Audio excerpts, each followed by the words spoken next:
En apparence avenant, protecteur et bienfaisant, Raymond Boulefroid avait su gagner la confiance des grands-parents et parents d'Alexandré.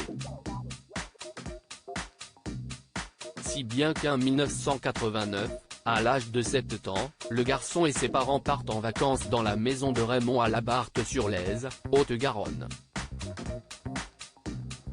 L'homme y possède une belle demeure dans laquelle il vit avec sa femme et ses 2 enfants. Sur place, le garçon est ébahi par la salle de jeu du propriétaire. Flippé, console de jeu, machine d'arcade, il y avait tout pour attirer un enfant, se souvient Alexandre. Lors du séjour, les 2 familles s'absentent pour une balade. J'ai préféré rester à la maison pour jouer. Je me suis retrouvé isolé, vulnérable en sa présence. Si est-il là que tout a commencé. Pendant 5 ans, durant les vacances d'été et d'hiver, l'homme abuse du jeune garçon.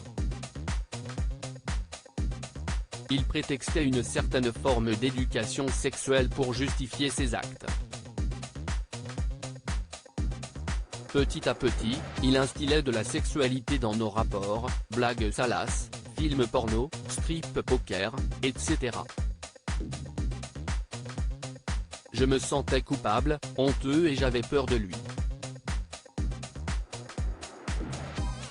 Et c'était l'ami de mes parents à chaque retour de vacances, Alexandre. Fin de s'être amusé était sa douleur.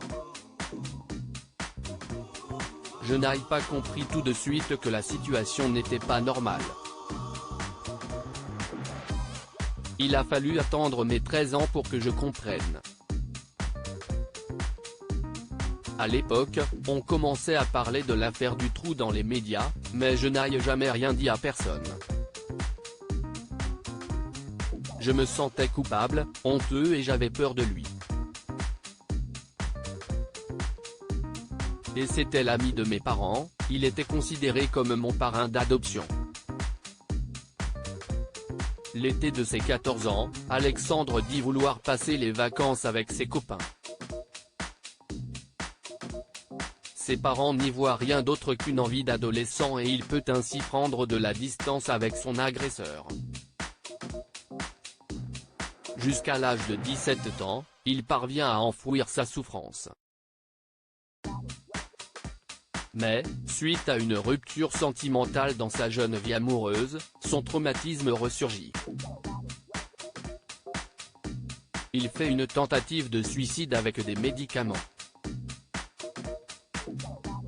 2 ans plus tard, il entend dire que Raymond Boulefroid est inquiété dans une affaire de viol sur un garçon, si est alors le déclic pour Alexandre, qui porte plainte. D'autres enfants de l'époque se font connaître. Même si, pour certains d'entre eux, les faits sont prescrits, cela permet aux enquêteurs de cerner le personnage. Arrêté en avril 2003, l'homme est incarcéré à l'issue de sa garde à vue durant laquelle il reconnaît les faits. Mais, 3 mois plus tard, il est libéré sans aucune autre contrainte que de pointer au commissariat. Ils n'ont même pas pris la peine de lui faire porter un bracelet électronique, s'étonne encore Alexandre. Ça me bouffe de savoir qu'il est dehors. Placé sous contrôle judiciaire, Raymond Boulefroid répond pendant quelques mois à son suivi judiciaire, mais sa personnalité laisse craindre le pire. En effet, lors d'une convocation dans le cabinet du juge, il explique regretter les faits tout en maintenant que les enfants étaient consentants.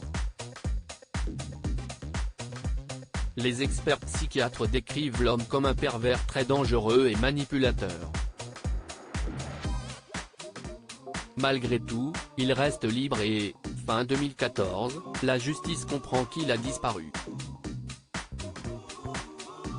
L'homme a vendu sa maison et tous ses biens avant de s'évaporer dans la nature. Une injustice absolue pour ses victimes, ça me bouffe de savoir qu'il est dehors. Ça a été très difficile pour moi de porter plainte, de tout raconter et il s'en sort. Condamné par défaut criminel, en l'absence de l'accusé, à 20 années de prison lors de son procès en 2008, l'homme est toujours en fuite et aurait 79 ans aujourd'hui.